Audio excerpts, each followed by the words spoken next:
किसी को क्या बताएं कितने मजबूर हैं हम, बस इतना समझ लीजिए मजदूर हैं हम। सभापति जी, मजदूर का पसीना सूखने से पहले उसको उसकी मजदूरी मिल जाए, ये बहुत महत्वपूर्ण है। मैं धन्यवाद दूंगा बाबा साहब अम्बेडकर को कि 15 अगस्त 36 को उन्होंने labour party of Indian labour party बनाई और उस मजदूरों की लड़ाई की शुरुआत की। 1942 में वो जब लेबर मिनिस्टर थे तो 12 घंटे से घटा के 8 घंटे काम किया, महिलाओं के लिए मातृत्व लाभ दिया और लेबर के जो सामाजिक सुरक्षा थी वो दिलाने का काम किया। अब मैं बिल पे आता हूं सभापति जी। कहा जा रहा है केवल एक तकनीकी संशोधन है, लेकिन जब बात श्रमिकों के अधिकारों, औद्योगिक संतुलन और करोड़ों परिवार के भविष्य की आएगी तब कोई संशोधन केवल तकनीकी नहीं होता है, हर शब्द का असर होता है, हर प्रावधान का परिणाम होता है। महोदय, वर्ष 2020 में सरकार ने 29 श्रम कानूनों को 4 श्रम संहिताओं में समाहित किया था। उस समय विपक्ष ने कहा था कि सुधार के नाम पर श्रमिकों की सुरक्षा कमजोर ना हो जाए। महोदय, ये विधेयक कहता है कि पुराने कानून ट्रेड यूनियन अधिनियम 1926, औद्योगिक विवाद अधिनियम 1947, औद्योगिक रोजगार अधिनियम 1946 का निरसन वैधानिक रूप से हुआ है। लेकिन मैं सरकार से पूछना चाहता हूं, क्या पुराने कानूनों में मौजूद श्रमिक सुरक्षा प्रावधानों का मूल्यांकन किया गया है? क्या राज्य और श्रमिकों संगठनों से व्यापक परामर्श हुआ है? क्या स्थायी आदेश अधिनियम के तहत श्रमिकों को मिलने वाली सुरक्षा कमजोर की नहीं हुई है? क्या जिनके लिए कानून लाया, क्या उनसे आपने कोई चर्चा की है? क्यों ट्रेड यूनियन हड़ताल पे है?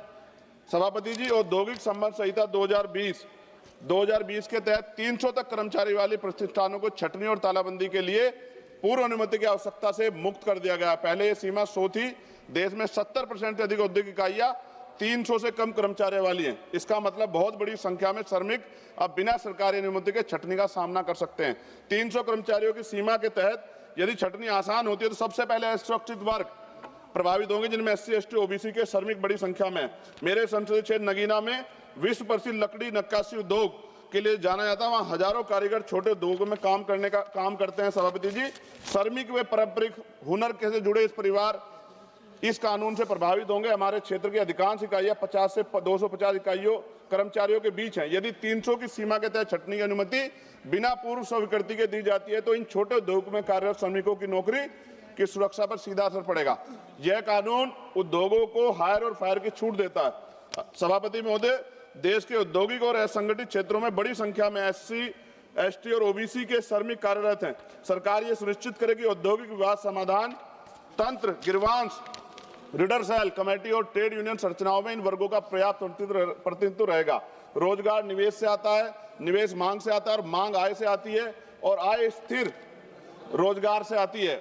सभापति महोदय, हम सुधारों के विरोधी नहीं हैं, हम अस्पष्टता के विरोधी नहीं हैं, लेकिन हम ये चाहते हैं कि श्रमिकों के अधिकार सर्वोपरि हो, रोजगार सुरक्षा सुनिश्चित हो, यूनियन की स्वतंत्रता बनी रहे, राज्यों की भूमिका सम्मानित हो। नगीना के कारीगर केवल मजदूर नहीं है, वे हमारी सांस्कृतिक विरासत के संरक्षक हैं। उनके हाथों की कारीगरी भारत की पहचान है। यदि औद्योगिक कानूनों में बदलाव से उनके रोजगार में स्थिरता प्रभावित होगी तो यह केवल आर्थिक नहीं, सांस्कृतिक क्षति भी होगी। सभापति महोदय, खत्म करते हुए, यदि सरकार वास्तव में श्रम सुधार को समावेशी बनाना चाहती है तो यह सुनिश्चित करना होगा कि SC, ST और OBC श्रमिकों को सामाजिक सुरक्षा, बीमा, पेंशन और न्यूनतम वेतन का पूर्ण संरक्षण मिले। सभापति महोदय, अगर हम उनके साथ होने वाले अन्याय पे लड़ने का अधिकार ही छीन लेंगे तो फिर कैसे वो अपनी बात को कह पाएंगे? हम भी जब यहाँ में मौका नहीं मिलता है, कोई बात होती तो हम भी तो विरोध करते हैं ना। आप विरोध का अधिकार छीन के इतना समय लागू कर देंगे तो सर पूंजीपति तो मार देगा ना उनको। क्या सरकार पूंजीपतियों के बारे में सोचेगी या करोड़ों मजदूरों के जिनके कंधों से देश बना है? इसलिए मैं आपसे आग्रह करता हूं, मैं इसको अपोज करने के लिए खड़ा हुआ हूं और मैं आपके माध्यम सरकार से आग्रह करता हूं इसमें उचित संशोधन करे जिससे कि श्रमिकों का नुकसान ना हो, उनके साथ अन्याय ना हो। धन्यवाद। जय भीम, जय भारत।